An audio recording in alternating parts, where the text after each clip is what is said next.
ہمارے پاس جب لوگ آتے ہیں اور وہ داخل طریقت ہوتے ہیں تو ہم جو بنیادی چیزیں ان کو بتاتے ہیں تو ان میں سے ایک چیز یہ لازمی بتاتے ہیں کہ رزق پاک نہیں ہوگا تو باطن روشن نہیں ہوگا. یہ بنیادی بات ہے.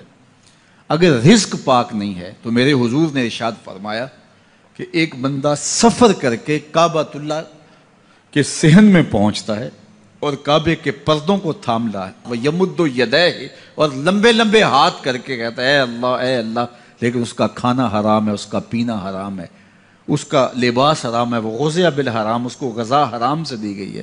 میرے حضور نے فرمایا اس کی کوئی دعا قبول نہیں ہوگی. سفر کیا, جنگل پہاڑ کاٹے, سمندروں کو پاٹ کر کے آگے گیا, ہواؤں کے کلیجے چیر کے آگے بڑھا, مہینوں کی مسافتیں طے کر کے گیا اور کعبۃ اللہ کے سامنے کھڑا ہے, سین حرم میں مطاف میں کھڑا ہے, لیکن اس کا جسم حرام سے پلا ہے. اس نے جو پہنا ہے اس لباس کا تانا یا بانا حرام کا ہے, اس کو غذا حرام کی دی گئی ہے, اس نے پیا حرام کا ہے, اس نے کھایا حرام کا ہے, تو پھر اس کا یہ سارا سفر رائے گاں چلا جائے گا, اس کو کچھ نصیب نہیں ہوگا. تو سب سے پہلی شرط اس عنوان سے عقل حلال ہے. اس کے بعد پھر صدق مقال ہے کہ آپ کی زبان جھوٹ نہ بولے.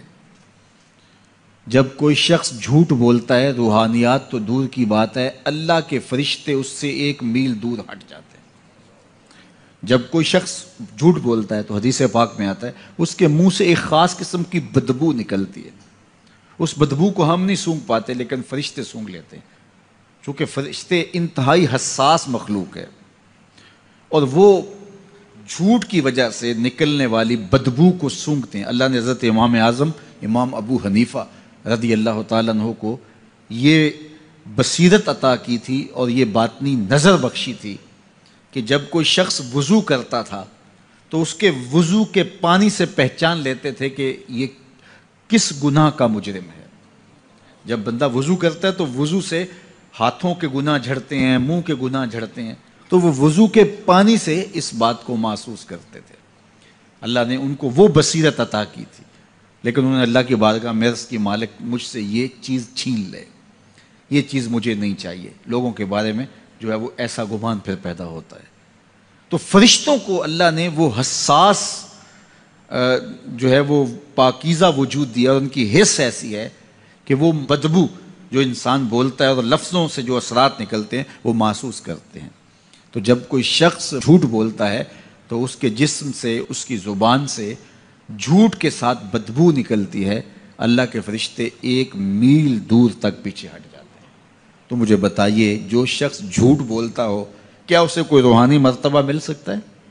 یہ سوچا بھی نہیں جا سکتا, یہ امکانات سے ہی نہیں ہے. اللہ کے محبوب علیہ السلام سے پوچھا گیا کہ حضور کوئی مسلمان, کوئی مومن کیا بزدل ہو سکتا ہے؟ فرمایا نہیں, وہ بہادر ہوتا ہے, لیکن ہو سکتا ہے کبھی اس سے بزدلی بھی سرزد ہو جائے. انسانی کمزوری ہے, کبھی انسان بہت طاقت میں ہوتا ہے, کبھی انسان کمزور بھی پڑ جاتا ہے. فرمایا ہو سکتا ہے کبھی اس سے ہو بھی جائے. پھر پوچھا کہ بخل کر سکتا ہے؟ فرمایا نہیں, مومن سخی ہوتا ہے, لیکن ہو سکتا ہے کبھی اس سے بخل بھی ہو جائے. کبھی کبھی دولت اسے اچھی بھی لگنے لگ جاتی ہے. جس طرح فرمایا گیا کہ اولاد مبخلتن مجبنتن, یہ جو اولاد ہوتی ہے یہ بندے کو بخیل بھی بنا دیتی ہے اور بزدل بھی بنا دیتی ہے. جب اولاد نہیں ہوتی تو بندہ سخی بھی ہوتا ہے اور بندہ جو ہے وہ مشکل حالات میں بھی کود جاتا ہے, لیکن جب اولاد ہوتی ہے تو پھر مشکل حالات میں کودنے سے پہلے سوچتا ہے میرے بچے ہیں یتیم ہو جائیں گے. اس کو یہ خیال آتا ہے, پہلے ایسے مال لٹاتا ہے لیکن اولاد ہو جائے تو پھر وہ اولاد کا سوچتا ہے کہ ان کے لیے کچھ میں جمع کر لوں. تو اولاد فرمایا میرے حضور نے کہ مبخلہ و مجبنہ, یہ بخیل بھی کر دیتی ہے اور یہ کمزور اور بزدل بھی بنا دیتی ہے. تو مومن ہوتا بہادر ہے, لیکن ہو سکتا ہے کبھی اس سے بزدلی بھی ہو جائے. مومن سخی ہوتا ہے لیکن کبھی ہو سکتا ہے اس سے بخل بھی ہو جائے. لیکن تیسرا سوال حضور سے پوچھا گیا کہ مومن جھوٹا ہو سکتا ہے؟ تو اس پہ 2 ٹوک کہا, نہیں جھوٹا نہیں ہو سکتا. یہ نہیں ہو سکتا کہ مومن ہو اور جھوٹا ہو, وہ سچ بولنے والا ہوگا. تو عقل حلال اور صدق مقال, یہ 2 خوبیاں جو ہیں یہ اہل اللہ کا ترائے امتیاز ہے, اور یہ مجھے اور آپ کو اختیار کرنی چاہیے. حضرت خلیل اللہ جب وادی غیر ذی زرع میں سیدہ ہاجرہ اور ان کے معصوم نونہال کو چھوڑ کر کے جانے لگے. ایسی وادی جہاں حیوانی وجود بھی نہیں تھا، نباتات بھی نہیں پائے جاتے تھے، پانی کا ایک قطرہ بھی دستیاب نہیں تھا. کالے سیاہ مہیب پہاڑ جیسے فولاد پگھلا کے ڈال دیا ہو. وہ وادی جہاں دن کو بھی خوف آئے، وہاں حضرت ہاجرہ نے راتیں بھی گزاری. کتنا دردناک لمحہ تھا. جب سحری کا وقت ہوا، حضرت خلیل اللہ دعائیں دے کے رخصت ہونے لگے. حضرت ہاجرہ سلام اللہ نے آگے بڑھ کے اپنے شوہر نامدار کا دامن پکڑ لیا. تمسکت بِأَزْيَالِهِ، دامن پکڑ کے بولی، میرے شوہر نامدار، اس مہیب وادی میں، اس پہاڑوں کے دامن میں جہاں دن کو بھی خوف آئے، نونہال معصوم کے ہمراہ مجھے چھوڑ کے کہاں جا رہے ہو؟ حضرت خلیل اللہ نے کوئی جواب نہیں دیا. پھر قدم اٹھایا تو زوجہ نے پھر دامن پکڑا، پھر وہی سوال، پھر کوئی جواب نہیں آیا. تیسری مرتبہ دامن پکڑا، خلیل اللہ کی جانب سے کوئی جواب نہیں آیا. تو خاتون خود بولی، کیا اللہ کا حکم تو نہیں؟ تو حضرت خلیل اللہ نے کہا، نعم، ہاں اسی کا حکم ہے. حضرت ہاجرہ نے دامن چھوڑ دیا، کہا جائیے، خیر سے جائیے، اگر اس کا حکم ہے وہ ہمیں ضائع نہیں ہونے دے گا. جہاں دن نہیں گزارے جا سکتے تھے، پھر اس خاتون نے وہاں راتیں بھی کاٹی. وہ وادی جس میں وحشت بھی قدم رکھتی تھی ڈر ڈر کے، جہاں پھرتے تھے آوارہ تھپیڑے بادے سر سر کے، جہاں پر گھاس اگتی ہے، جہاں نہ پھول کھلتے ہیں، مگر وہ سرزمین ہے آسماں بھی جھک کے ملتے ہیں. اپنی پاک باز بیوی اور نونہال بیٹے کو چھوڑ کے حضرت خلیل اللہ دعائیں دے کے رخصت ہو گئے. تھوڑا سا توشہ تھا، 2-1 دن کے بعد ختم ہو گیا. پھر ماں کی چھاتی سے دودھ بھی خشک ہو گیا. نونہال پیاس سے تڑپنے لگا. ماں تو پھر ماں ہوتی ہے، تڑپتی ہوئی ممتا کا دل بے قرار ہوا.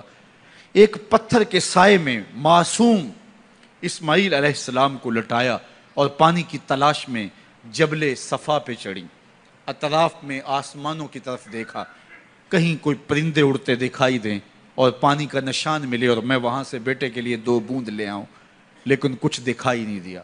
تا حد نظر پھیلا ہوا آسمان ہی آسمان ہے اور پہاڑ ہی پہاڑ نیچے دکھائی دیتے ہیں. پھر مروہ پہ آئیں، درمیان میں نشیبی جگہ تھی، وہاں بیٹے کا من موہنا چہرہ دکھائی نہیں دیتا تھا. دوڑ کے گزری اور جا کے صفا پہ گھوم کے دیکھا، کچھ نظر نہیں آیا. ادھر بھی دیکھ لیا، ادھر بھی دیکھ لیا، لیکن ماں تھی. پھر دوبارہ صفا پہ آئی، صفا پہ دیکھا، کچھ دکھائی نہیں دیا. پھر تڑپ کے مروہ پہ آئیں، وہاں پھر دیکھا، کچھ دکھائی نہیں دیا. پھر صفا پہ آئی، کبھی صفا پہ کبھی مروہ پہ. تڑپتی ہوئی ماں کی ممتا، بے قرار دل. ادھر پانی کی پیاس سے تڑپتا ہوا معصوم اسماعیل پتھر کی اوٹ میں. درمیان سے ماں گزرتی ہے تو بھاگ کے گزرتی ہے کہ بیٹے کا من مونا چہرہ بھی نگاہوں کے سامنے رہے. ذرا منظر تو دیکھو کتنا دل آویز ہے. اللہ اکبر، سینوں میں پتے پانی ہو جائیں، پتھر بھی ہو تو پگھل جائے اس زہرہ گداز داستان سے. لیکن اللہ پر توکل اور ماں کی بے قراریاں، کبھی صفا پہ کبھی مروہ پہ، زبان پہ شکایت نہیں ہے. پھر جب مروہ پہ پہنچتی ہیں، 7 چکر مکمل ہو گئے، تو ادھر کیا دیکھا کہ معصوم اسماعیل ایڑیاں رگڑ رہا ہے. ماں کا دل ڈولنے لگا کہ بیٹا آخری لمحوں میں. دوڑی کہ بیٹے کو جا کے اپنی چھاتی سے چمٹاؤں، ہو سکتا ہے 2 قطرے دودھ کے اس کی زندگی کی آس بندھا دیں. تو ماں دوڑتی ہوئی آئی، لیکن جب قریب آئی تو منظر بدلا ہوا تھا. معصوم کی ایڑیوں کے رگڑنے سے تازہ چشمہ پھوٹ رہا ہے. پانی ہے کہ بے قابو ہونا چاہ رہا ہے. آگے بڑھی، جلدی جلدی مٹی کی منڈھیری کرتے ہوئے کہا، زم زم، رک جا رک جا. اللہ اکبر.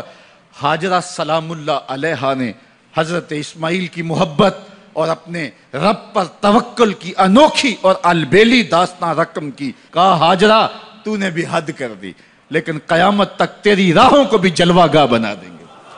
یہاں نبی بھی دوڑیں گے، ولی بھی دوڑیں گے، غوث بھی دوڑیں گے، کتب اور ابدال بھی دوڑیں گے، شہنشاہ بھی دوڑیں گے، کج کلا بھی دوڑیں گے. یہ دوڑنا ہم عبادت بنا دیں گے، حتیٰ کہ امام الانبیاء بھی ان راہوں کی سائی کرتے رہے.